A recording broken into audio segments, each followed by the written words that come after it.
पटके मैंने पद पाणि मोह के मद में नद में, जन क्या क्या करते नहीं स्वप्न में मद में। कई कई कहती है कि मैंने अपने हाथ पैर मोह रूपी नदी में फेंके और पटके। यह कार्य ऐसा ही था जैसे कोई व्यक्ति पागलपन में अथवा स्वप्न में व्यवहार किया करता है। कहने का तात्पर्य कैकेयी ने इस बात को याद दिलाया कि मैंने अपने वरदानों को प्राप्त करने के लिए अपने पुत्र के मोह के वशीभूत होकर के राजा दशरथ के सामने अपने हाथ पैर पटके थे। तो वो कहती है कि यह काम ठीक वैसा ही था जैसे कोई व्यक्ति पागल हो अथवा सपना देख रहा हो का वैसे ही मेरा ही व्यवहार था। हा दंड कौन क्या उसे डरूंगी अब भी, मेरा विचार कुछ दयापूर्ण हो तब भी। अपने अपराध को देखकर मैं किसी भी दंड से भयभीत नहीं हूं, क्योंकि मेरे अपराध की तुलना में कोई दंड अधिक नहीं है। बस मेरा एक निवेदन है कि मेरे संदर्भ में इतना अवश्य किया जाए कि मेरी भावना को गलत ना समझा जाए, कि मेरा विचार कुछ दयापूर्ण हो तब भी, कि बस के मेरी जो भावनाएं हैं उसको आप लोग गलत ना समझें। मैं दंड पाने के योग्य हूं, मुझे दंड अवश्य मिले, मैं उससे दंड से भयभीत नहीं हूं। हा दया हंत वह घृणा, अहे वह करुणा, वह तरणी सी है आज जानवी वरुणा। अपनी व्यथा को कैकेयी आगे प्रकट करती हुई कहती है कि मेरा दोष, कि मेरी इस दोष की स्थिति में दया, घृणा और करुणा आदि सभी भाव व्यर्थ हैं। मेरी लिए तो आज गंगा और वरुणा ये दोनों बड़ी पवित्र नदियां हैं। गंगा और वरुणा इन दोनों नदियों का संगम होता है वाराणसी में। वरुणा नदी के किनारे बसा होने के कारण इस शहर का नाम वाराणसी पड़ा था। कि गंगा और वरुणा भी मेरे लिए नरक की वैतरणी नदी के समान है। तो कहती है कि मेरे विचार से प्रत्येक व्यक्ति को मेरी बात भली प्रकार सुननी चाहिए कि मैं सह सकती हूं चिर नरक सुने सुविचारी, पर मुझे स्वर्ग की दया दंड से भारी।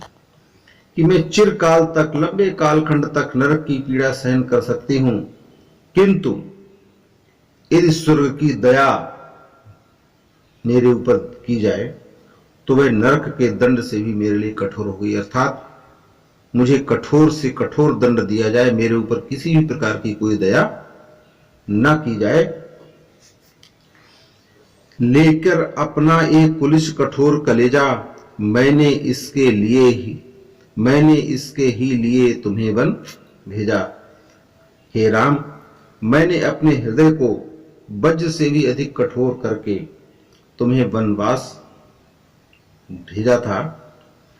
अब मेरे उस हृदय की भावनाओं का विचार करते हुए हे राम, तुम घर वापस लौट चलो। घर चलो इसी के लिए न रूठो अभियूं, कुछ और कहूं तो उसे सुनेंगे सब क्यों।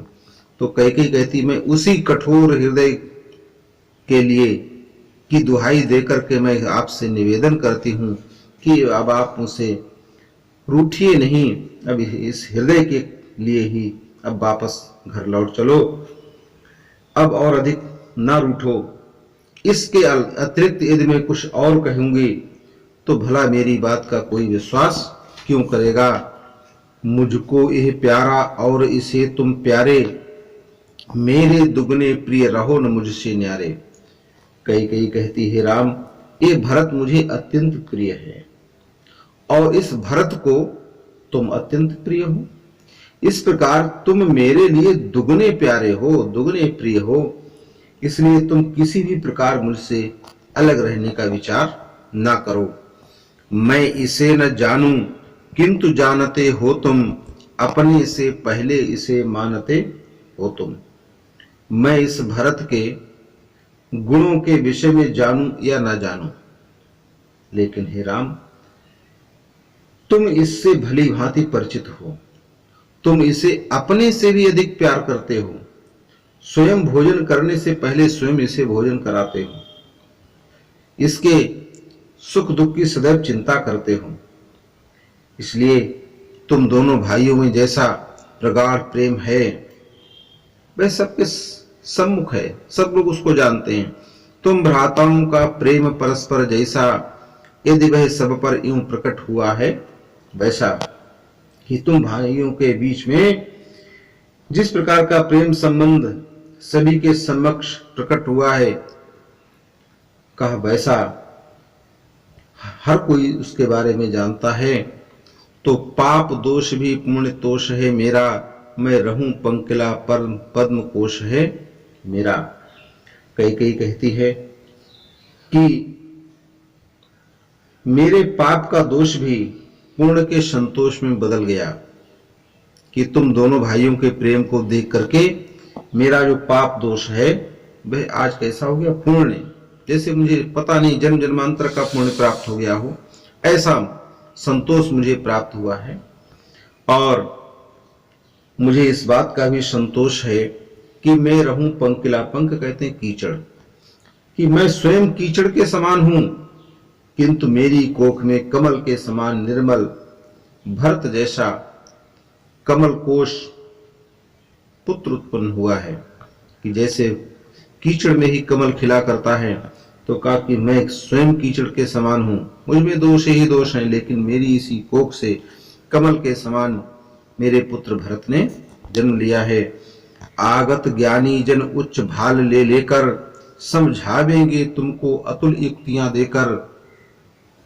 आगत माने आने वाले समय में ज्ञानी जन तुम्हारे और भरत के अतुल प्रेम के संदर्भ में अकाट्य प्रमाण देकर तुम्हारी और भरत की श्रेष्ठता को सिद्ध करें, अथवा भरत को निर्दोष और मुझे अपराधीन सिद्ध करके अपनी विद्वता के गर्भ से स्वयं का मस्तक ऊंचा करें। किंतु हे पुत्र, मैं तो बस इतना ही जानती हूं कि मैं एक मां हूं, और मां के अधीर हृदय में तर्कों के लिए कोई स्थान नहीं होता है। मेरे तो एक अधीर हृदय है बेटा, उसने फिर तुमको आज भुजा भर भेंटा। तो वो कहते हैं कि मैं तो बस एक मां हूं और मां के हृदय में तर्कों के लिए कोई स्थान नहीं होता। वह तो सब तर्कों को दरकिनार करते हुए केवल अपनी संतान का हित साधना ही चाहता है। हे पुत्र, मेरे भीतर भी मां का वही हृदय है जो किसी प्रकार का तर्क नहीं चाहता। वह तो मात्र इतना चाहता है कि उसका पुत्र परस्पर प्रेम के साथ उसकी आंखों के सामने रहे, और वही अधीर हृदय अब तुम्हें अपनी बाहों में भरकर घर लौट चलने का आग्रह करता है। हे राम, ये वही हृदय उसने फिर तुमको आज भुजा भर भेंटा, कि हे राम, वही हृदय तुमको अपनी बाहों में भर करके घर लौटने चलने का आग्रह करता है।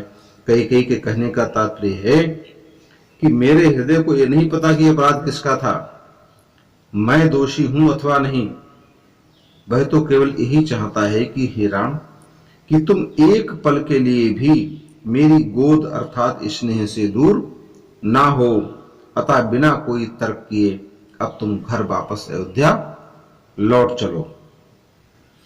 माता के ममत्व को अभिव्यक्त करने में गुप्त जी को सफलता प्राप्त हुई है। कैकेयी के पश्चाताप से धुले उसके पवित्र हृदय की झांकी प्रस्तुत करने में भी कवि को सफलता मिली है।